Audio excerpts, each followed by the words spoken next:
Continuamos con el análisis de la deforestación en Colombia, esta vez enfocándonos en los diferentes retos que plantean los agrocommodities en regiones como la Amazonía. Nos acompaña nuevamente Rodrigo Botero, director de la Fundación para la Conservación y el Desarrollo Sostenible. Gracias, Rodrigo, por acompañarnos nuevamente. A ustedes muchísimas gracias por la invitación. Bueno, Rodrigo, tenemos un caso puntual y es el de la ganadería en la Amazonía. Sobre estas tensiones entre productividad, tenencia de tierra y conservación ambiental, ¿qué podemos rescatar de esta situación o qué aspectos podemos destacar? Pues mira, yo creo que es importante que retomemos cómo es el proceso y, digámoslo, de una condición tensionante también cómo buscar oportunidades. Para quienes nos están escuchando, me imagino, es claro, vamos a tener una serie de ayudas y de datos para que los puedan consultar y no solamente, digámoslo, estar sujetos a la narrativa. Pero recordemos que Colombia es el país del continente que tiene un mayor crecimiento del hato ganadero en los últimos 5 años. Hemos subido en más del 30% del hato ganadero nacional, lo cual significa que crecimos en más de 6 millones de animales. ¿Sí? Eso, digámoslo, gran parte de ese ganado provino de Venezuela. Se ha venido distribuyendo en la región oriental colombiana, algo en un par de valles interandinos y los otros dos concentrados en el Cesar y en Córdoba. Ese crecimiento, que solamente es comparable con lo que ocurre en Bolivia, ¿sí? Viene también precedido por una expectativa de un crecimiento, uno, en el consumo nacional que se está dando, y dos, también en una expectativa, en una burbuja probablemente especulativa, habría que ver, de lo que es la posibilidad de aumentar las exportaciones, porque también hay una posibilidad y hay un crecimiento potencial de exportaciones de carne tanto en canal como en pie. ¿Qué ocurre? Que esa entrada de animales encuentra un escenario perfecto en una condición de muy baja gobernabilidad, como es el caso de la región amazónica, ¿cierto? En donde, otra vez, si tú encuentras tierras baratas o gratis, o baldíos, sí, están ahí, a disposición. A disposición. Tienes los animales y fuera de eso una mano de obra barata y unos costos muy bajos. Esa es, digamos, parte de la historia buena. Y la otra es, bueno, pero si además a eso le metes otras economías ilegales, tienes un gran negocio. ¿Sí? Entonces, si adicionalmente a esto tú le pones que hay todo un aparato, digámoslo, de inversión pública que te incentiva a eso, y entonces encuentras que, por ejemplo, en ese arco amazónico colombiano, en las zonas de más alto crecimiento del hato ganadero y más alta deforestación, también tienes el índice más alto de construcción de trochas que hay en los países de la cuenca amazónica. Entonces hay más de 1.100 kilómetros de trochas construidos sistemáticamente en los últimos 4 años para completar casi 4.500 kilómetros de trochas en estas áreas en donde crece la ganadería, crece la deforestación, crecen las vías y entran dentro del mercado agropecuario. ¿Qué encontramos en las investigaciones que hace el equipo que aquí nos acompaña? Nos dice, oiga, pero es que además de que parte de esas trochas las ponemos desde recursos públicos, son asociaciones público-privadas porque tienen recurso público y tienen recursos a veces comunitarios o a veces simplemente grupos armados o economías ilegales. Esa estructura genera a su vez la plataforma para desarrollar otras intervenciones como, uno, la orientación de los créditos de Finagro. La banca pública y la banca se han incrementado allá. Es por un lado decimos, no, es que vamos a controlar la deforestación y estabilizar la frontera agropecuaria, pero por el otro lado ponemos plata en carreteras y ponemos plata en vacunación y ponemos plata en hacer infraestructura para bebederos para el ganado, en donde no se debe. Claro, esto tiene matices y uno de ellos es que el país no conoce muy bien de qué se trata el ordenamiento territorial, cuáles son las restricciones de las diferentes unidades de uso del suelo. Y en eso el sector privado sí ha estado preguntando, óigame, ¿cómo es esto? Un momentico. Y la banca también. Oye, ¿cómo así? Entonces, ¿dónde se puede prestar y dónde no se puede prestar? Yo siento que también es parte del aprendizaje como país, claramente.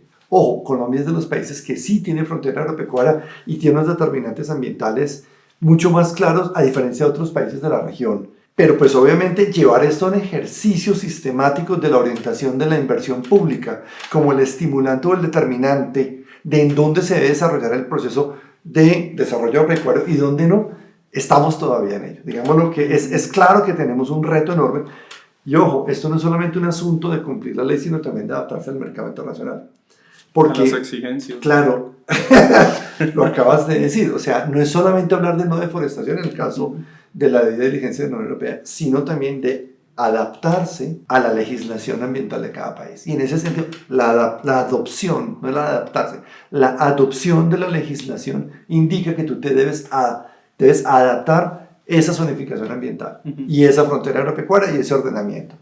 Entonces, esto es mucho más rico que simplemente decir, es que están avanzando sin control. No, avanzan sin control porque, entre otras cosas, tanto las políticas públicas lo han propiciado. Casos, el tema de, ¿cómo se llama? Sustitución y reconversión de cultivos ilícitos, ¿hacia dónde se convierten? Hombre, se convierten en esas producciones, como el caso de la ganadería, pues hay un estudio de la Universidad de los Andes que nos lo mostraba, sin tener en cuenta que los sitios donde se estaban haciendo las reconversiones eran sitios prohibidos. Entonces, allí hay, digamos, unos cambios que hacer. En el tema de la vacunación, tenemos que seguir trabajando de la mano del ICA, porque va a ser un instrumento fundamental para la empresa privada, ¿sí? Que está diciendo, bueno, entonces, ¿a dónde voy? ¿A dónde no voy? Entonces, el ICA, en el tema de la trazabilidad, pero también en el tema de las señales que le da FEDEGAN para ir con la vacunación, tenemos que ser mucho más claros efectivamente en dónde se puede y dónde se debe vacunar. Así es. Los entes territoriales tienen que tener muchísima más rigurosidad e inclusive que ojalá en la ley de información se pudiera establecer Y seguimiento y verificación. hacer un seguimiento de, por ejemplo, cuáles son entonces las áreas que debería tener todo el sistema de información nacional de los entes territoriales para saber cuáles son las áreas que tienen legalidad para desarrollar cierto tipo de inversiones públicas, insisto. Entonces, ¿dónde existen veredas? ¿Dónde es la frontera agropecuaria? ¿Cuáles son las áreas de restricción? ¿Cuáles son las áreas de desarrollo forestal? ¿Y cuáles son las áreas en las cuales hay que incrementar, por el contrario, la producción agropecuaria, que tiene unos mercados muy importantes de desarrollo y que son la herramienta para, otra vez, para cambiar esa condición que yo decía en el otro programa, en donde la gente tiene que finalmente pues, plegarse a economías ilegales por la falta de oportunidad que haya desde desarrollos del sector privado. Así es, Rodrigo, y lo que mencionas es muy importante, y considerando esas particularidades de nuestro país, en donde pues por supuesto los principales focos de deforestación están en un ecosistema estratégico como lo es el bosque húmedo tropical, la Amazonía, que pues brinda diferentes servicios ecosistémicos. ¿Qué rol cumplen las políticas de conservación, estos determinantes ambientales y pues por supuesto elementos como el ordenamiento territorial? Deberían cumplir. Un rol. Deberían, o sea, como país tenemos que apuntarle a la adopción de ese ordenamiento territorial. Y cuando digo como país, no es un asunto solamente de la institucionalidad pública, es un trabajo consensuado y articulado entre el sector privado y el sector público, entre el gobierno nacional, departamental, local y también la industria.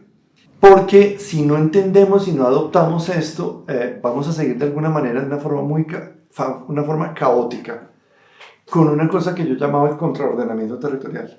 Y el contraordenamiento territorial tiene muchos riesgos. Y tiene muchos riesgos porque no respeta ningún tipo de zonificación, no considera determinantes ambientales, está movilizado por economías ilegales, está asociado también a diferentes grupos armados y de poder territorial por fuera de la ley, está movilizando poblaciones vulnerables en zonas de alto nivel de criticidad ambiental, nos está poniendo en riesgo frente a la seguridad climática.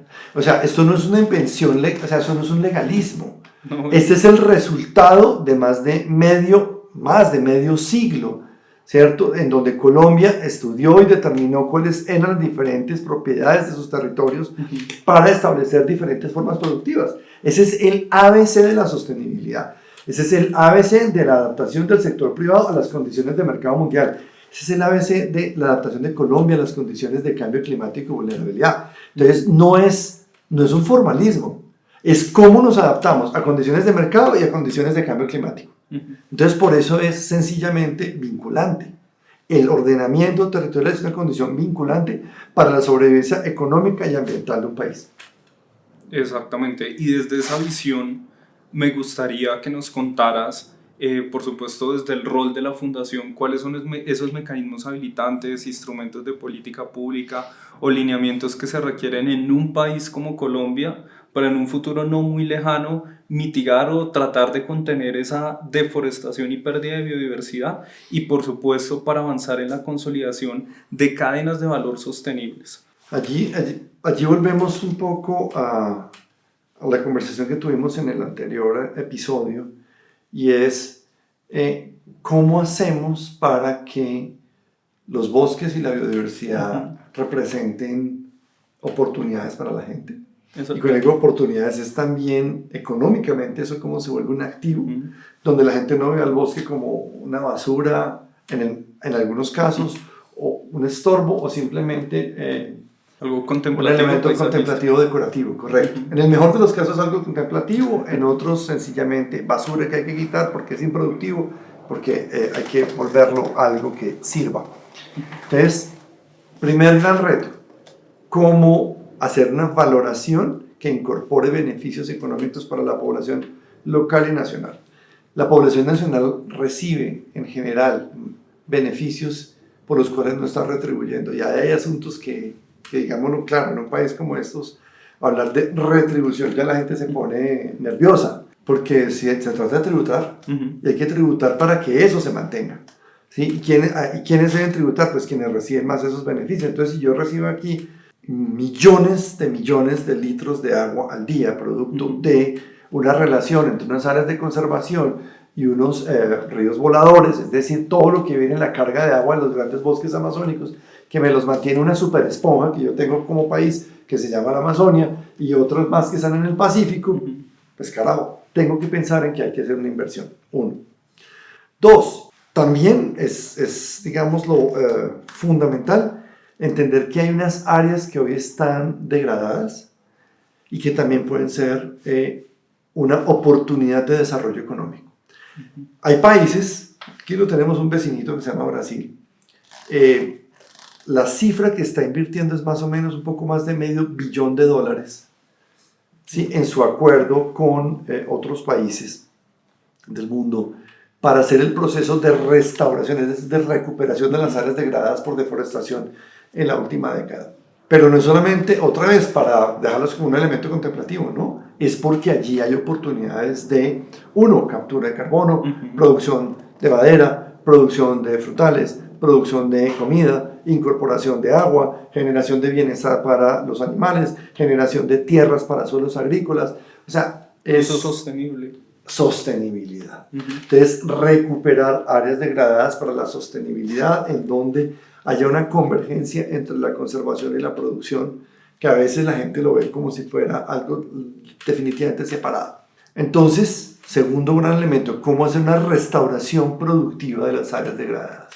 Es una oportunidad de negocio y es una necesidad, insisto, frente a la vulnerabilidad del país en el cambio climático y a la estabilización de sus poblaciones. Ojo, porque si seguimos de manera siendo consistentes con el discurso, y al principio dijimos deforestación igual pérdida de democracia, entonces restauración, ¿qué debería ser? Pues recuperación de democracia.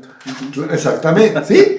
Entonces fíjate que no estamos hablando solamente de un componente productivo, sino también o económico, financiero, económico, sino también de la incorporación de una institucionalidad y una relación con poblaciones que el país no se da cuenta, pero hemos perdido progresivamente durante décadas.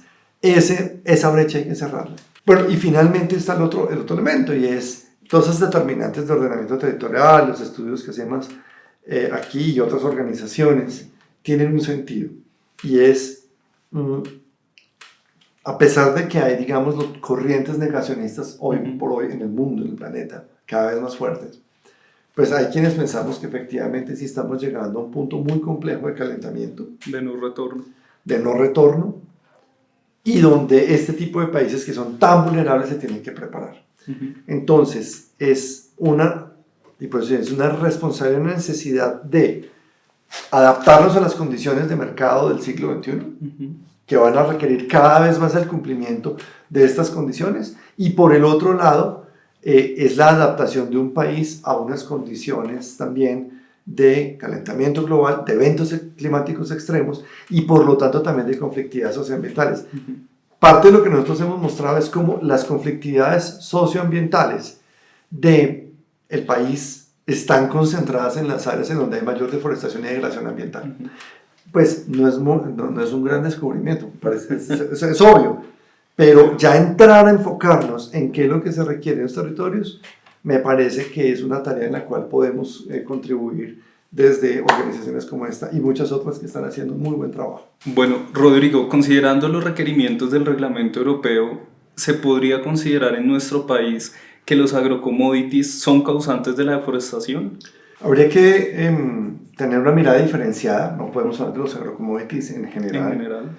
Primero que todo, recordarle a la audiencia cuáles son las líneas de cadenas que están señaladas en el reglamento, que son la cadena de la carne, el aceite de palma, la soya, el cacao, el café y la madera. ¿Sí? Eso es como el primer elemento. Entonces, vale la pena decir, por ejemplo, que en el caso del café y del cacao, son cultivos que además se desarrollan no a cielo abierto, sino con sombrío, y son cultivos que, digamos, históricamente han estado ubicados en zonas que no son de alta deforestación. Podríamos haber encontrado, y otra vez volvemos a lo de políticas perversas, casos, por ejemplo, de sustitución de cultivos ilícitos por cacao, en donde se han detectado áreas con deforestación. Ese es, digamos, un caso que es muy importante de señalar por la responsabilidad, insisto, también de la focalización de la inversión pública allí en esas áreas. En el caso del café, definitivamente me parece que es probablemente de los que una menor relación en caso colombiano pueden tener hoy por hoy. En el caso de la madera es un cultivo, los cultivos de árbol, los cultivos forestales para extracción de madera son un cultivo que viene creciendo en el país. Viene creciendo y allí, digamos, hay un buen compromiso empresarial, pero hay que tener en cuenta una cosa, y es no todas las producciones forestales que hay en Colombia están agremiadas, están asociadas, están apareciendo inversionistas de muchas partes, y encontramos nosotros que hay zonas en donde podría haber, no procesos de deforestación, pero sí, por ejemplo, y eso es algo que es importante, de incumplimiento con la normatividad de la zonificación y el ordenamiento territorial, la zonificación legal del suelo. Uso y vocación del suelo. Exactamente. Entonces, allí en el caso forestal, ese es un tema que hay que revisar, sobre todo porque tiene una potencialidad de crecimiento enorme. Entonces, digámoslo, una primera alerta amarilla pálida. Para los otros casos, aquí en Colombia todavía no hay un desarrollo de áreas de soya como lo pueden haber en el caso boliviano o brasileño sobre zonas en donde existió cobertura forestal, por lo tanto, digámoslo, todavía pasa sin ninguna mención crítica. Y ya entrando en los dos más importantes, como lo señalaba ahora, el caso de la palma y en el caso del ganado, importantes para el caso colombiano por su participación dentro del PIB, dentro del proceso de consolidación y expansión agropecuaria en Colombia. En el caso de la palma hay casos puntuales, muy puntuales, ubicados en ciertas zonas del país, y en donde vemos que también vuelve a afectarse de manera importante esto, el comportamiento, dependiendo si son agremiados o no. O sea, cuando encontramos casos puntuales de inversionistas no agremiados, en donde se escapan claramente pues, de todos los procesos de trazabilidad y los procesos de seguimiento sobre la producción sostenible y sin deforestación que genera Fede Palma, allí encontramos algunos casos puntuales que más que de deforestación podrían, en lo que hemos estudiado nosotros, están asociados a violación de los reglamentos del uso del suelo, que son sensibles porque son en áreas, por ejemplo, de rondas hídricas y conflictos con los conflictos, exactamente, por el tema de la zonificación, y algunos casos de deforestación puntual en el borde de la región Orinoquia-Amazonia, y algunos otros que detectó el IDEAM en la zona del Catatumbo, que también me parece importante, digámoslo, revisar, por cuanto allá en el Catatumbo sí que hay una conflictividad brutal con el uso del suelo. Y ya en el caso ganadero, pues tenemos un caso muy específico que es lo que está sucediendo en la región amazónica, que también debo señalarlo con esta, digámoslo, salvedad, siendo, digámoslo, hoy por hoy el agrocommodity que tiene una mayor cercanía con el tema de la deforestación, hay que aclarar y señalar también el papel que juega el tema del acaparamiento de tierras allí. Entonces, es un doble factor que tiene esa asociación. El otro tema, el del lavado. También. ¿Sí? Lo cual no quiere decir que haya muy claramente identificados casos en donde hay inversionistas, que además hemos encontrado interesantes, son inversionistas de diferentes tipos tienen un portafolio, digámoslo, de cadenas, que podríamos entonces señalar que están violando esa normatividad, y no solamente, sino incidiendo directamente en deforestación. Entonces, creo que en el caso colombiano tenemos este abanico y las posibilidades de trabajar conjuntamente con el sector empresarial para revertir esos procesos. Gracias, Rodrigo. Y ya para finalizar, me gustaría que nos regalaras un mensaje de cierre. Vale. Creo que con este último mensaje que señalábamos alrededor de la necesidad de trabajar con los diferentes sectores y cadenas productivas del país, alrededor de no solamente la reducción o cierre del proceso de deforestación nacional, sino adicionalmente entrar en la senda de la restauración productiva. Es muy importante que para este proceso electoral que se viene y para que los diferentes partidos entiendan la importancia que tiene hoy por hoy para el país este proceso. Es absolutamente necesario entrar en un plan nacional de restauración mucho más potente, más efectivo, que revierta lo que hemos perdido en bosque, que recupere las áreas deforestadas y degradadas en términos productivos también. Lo segundo, que haya una relación mucho más estrecha entre la colaboración del sector público y privado para orientar precisamente toda la inversión pública y todos los esfuerzos para facilitar los desarrollos productivos regionales en condiciones de sostenibilidad.